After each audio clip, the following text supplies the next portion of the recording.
Assalamualaikum warahmatullahi wabarakatuh. Di sini saya akan menjelaskan yaitu untuk pembuatan materi video, jadi diperuntukkan untuk guru ya, ditujukan untuk guru. Nah, memberikan arahan bagaimana untuk merekam layar di laptop. Nah, di sini saya menggunakan aplikasi yaitu namanya Mirrorless Action atau Action. Sebenarnya ada banyak untuk aplikasi-aplikasi pembuatan perekaman video ini, yaitu selain Action ada Bandicam, ada OBS, ada Vmix, ada Camtasia dan lain-lain. Namun saya akan menggunakan di sini yaitu Action. Langsung saja kita buka. Nah, seperti ini tampilan daripada Action.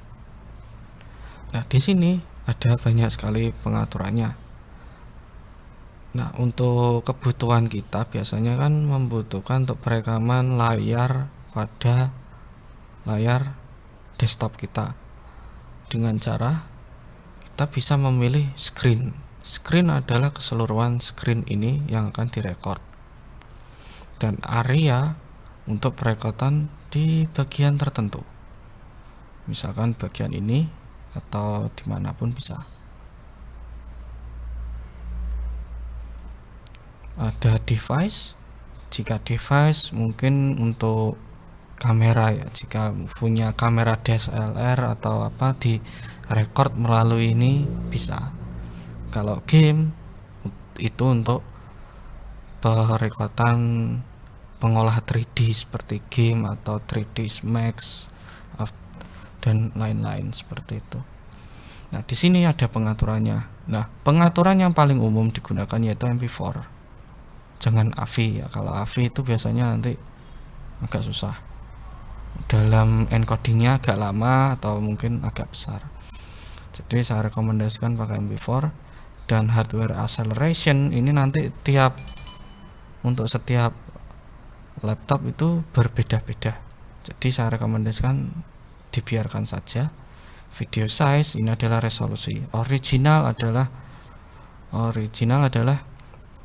resolusi layar asli dari monitor. Jadi misalkan di monitor saya ini adalah resolusinya adalah 1080.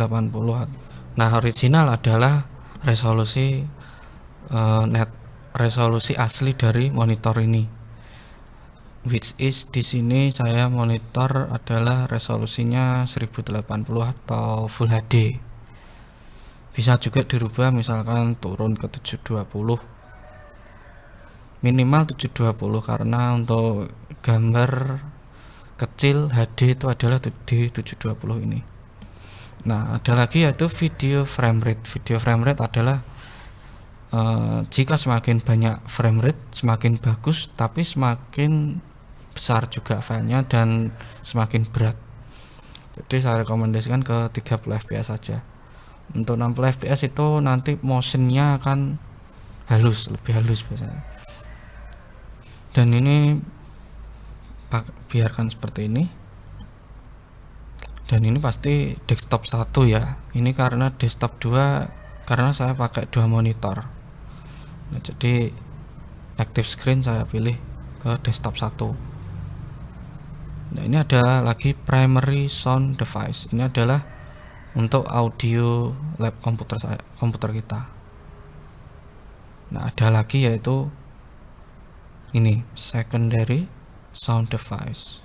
Ini adalah mikrofon. Jika ingin menggunakan mikrofon bisa dicentang lalu pilih mikrofonnya, inputnya yang mana.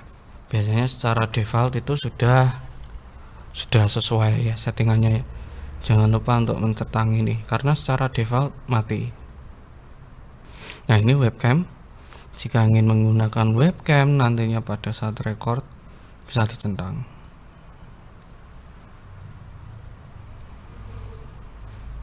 Lalu kita ke settings. Nah, di settings ini ke video ya. Video dulu.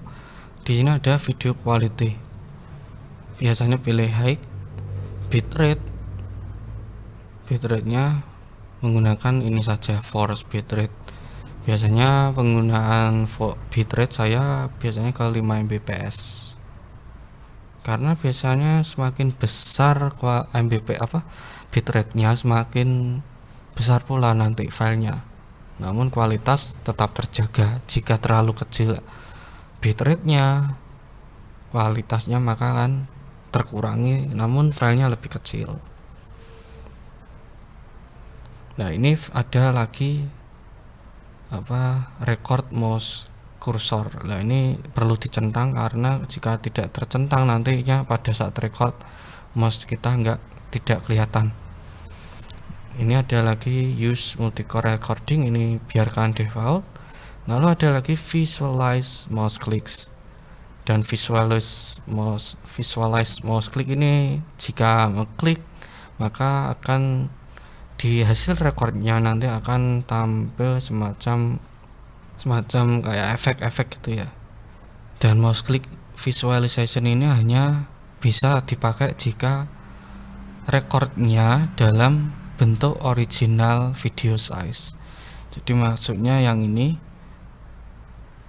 original. Jika dirubah misalkan jadi 1080, 720 dan seterusnya, maka visualize mouse click ini nggak akan berfungsi. Jadi jika ingin ada efek visual klik kiri maupun klik kanan bisa dicentang. Lalu ada lagi audio. Ini record audio juga perlu dicentang, karena jika tidak dicentang maka audio tidak terrecord. Lalu ada lagi allow multi channel audio recording, ini diuntukkan jika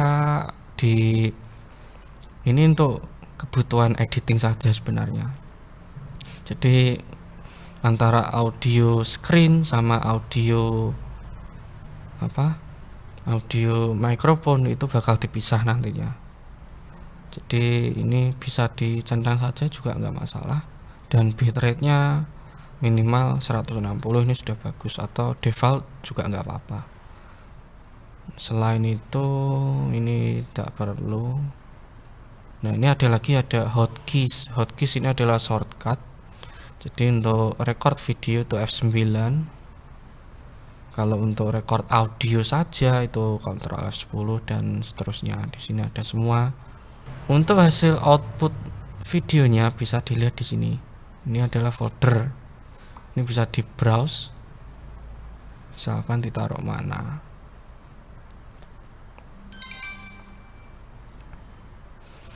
Nah, saya akan taruh sini. Ini adalah merubah posisi output videonya nantinya. Nah, untuk memulai merekam, sebelum memasuki ke merekam, kita masuk dulu ke ini adalah preview. Preview nanti bakal jadinya seperti apa jika direcord seperti ini. Nah, jika menggunakan webcam jangan lupa ini dicentang, lalu ke webcam settings. Di webcam settings kita bisa mengaturnya, misalkan ingin dirubah di mana posisinya. Ini hanya cuma untuk tidak harus sebenarnya untuk webcam ini ya, tapi kalau misalkan ingin pakai juga bisa. Ini ada chroma key. Chroma key diperuntukkan menghilangkan background di belakang. Cuman untuk chroma key ini jika punya background hijau polos itu bisa dipakai. Kalau tidak punya mending tidak perlu dinyalakan ini. Nah, di sini ada settingannya banyak, cuma biarkan aslinya aja default. Capture resolution juga default. Video size ini adalah ukuran videonya ini. Horizontal position, ada vertical position. Kalau ini langsung full ya. Nah, seperti ini. Nah, ya, ini nantinya yang putih ini adalah video yang direkod di layar. Jadi seperti itu. Nah, jika sudah siap, Ini saya nyalakan juga webcamnya. Jika sudah siap, bisa langsung direcord dengan cara menekan F9 atau tekan track juga bisa. Nah, seperti ini. Langsung berbicara seperti biasa sampai menjelaskan sesuatu. Misalkan ingin membuka PowerPoint, juga bisa dibuka PowerPointnya di sini dan lain-lain seperti itu. Jika sudah selesai, langsung tekan F9 lagi. Nah, maka otomatis akan jadi seperti ini yang sudah kita record sebelumnya. Untuk membuka hasil record bisa langsung double klik di sini atau bisa melalui record yang tadi outputnya sudah disetting. Nah, ini. Nah, seperti ini.